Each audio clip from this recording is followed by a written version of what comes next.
غزہ کے معصوم فلسطینیوں پر وحشیانہ بمباری کرنے والے اسرائیل کی حمایت امریکی صدر بائیڈن کو مہنگی پڑ گئی ہے۔ بائیڈن کو دوبارہ صدارت کی دوڑ میں شامل ہونے سے روکنے کے لیے امریکہ کے مسلمان رہنماؤں نے بائیڈن کو روکو ایبنڈن بائیڈن مہم شروع کر دی ہے۔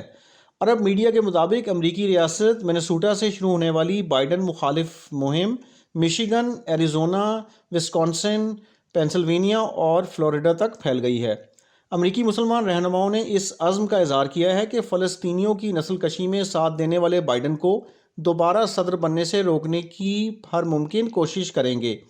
مہم کی قیادت کرنے والے امریکی مسلمان رہنماؤں کا کہنا ہے کہ بائیڈن نے غزہ میں جنگ بندی رکوانے اور معصوم افراد کو تحفظ فراہم کرنے کے مطالبے کو نہیں مانا، اس لیے ہم نے صدر بائیڈن کی حمایت واپس لینے کا فیصلہ کیا ہے اور ہم چاہتے ہیں کہ وہ 2024 میں ہونے والے صدارتی انتخابات کی دوڑ میں شامل نہ ہو سکیں۔ عرب میڈیا کے مطابق امریکہ میں قابل ذکر تعداد رکھنے والی مسلم کمیونٹی کی جانب سے مخالفت بائیڈن کے دوبارہ صدارتی دوڑ میں شامل ہونے کے ارادوں کو شدید نقصان پہنچا سکتی ہے۔ مہم شروع کرنے والی تنظیم منیسوٹا کونسل آن امریکن اسلامک ریلیشنز کے ڈائریکٹر حسین جیلانی کا کہنا ہے کہ ہمارے پاس صرف 2 آپشن نہیں بلکہ متعدد لوگ ہیں۔ امریکی مسلمانوں کا کہنا ہے کہ وہ ٹرمپ کو متبادل کے طور پر نہیں دیکھ رہے، نہ وہ ان سے مسلمانوں کے لیے کسی بہتری کی امید رکھتے ہیں۔ ہم متبادل امیدوار لانا چاہتے ہیں۔ دوسری جانب حماس نے بھی امریکی مسلمانوں سے اپیل کی ہے کہ وہ آئندہ انتخابات کے لیے بائیڈن کو سپورٹ نہ کریں۔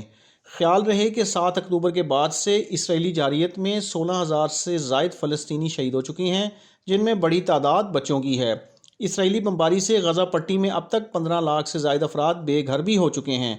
تاہم امریکی صدر بائیڈن کی جانب سے غزہ میں قتل عام رکوانے کے لیے کوئی سنجیدہ کوشش نہیں کی گئی، بلکہ امریکہ نے اسرائیل کو فوجی امداد بھی فراہم کی ہے اور قرار دیا ہے کہ دفاع اسرائیل کا حق ہے۔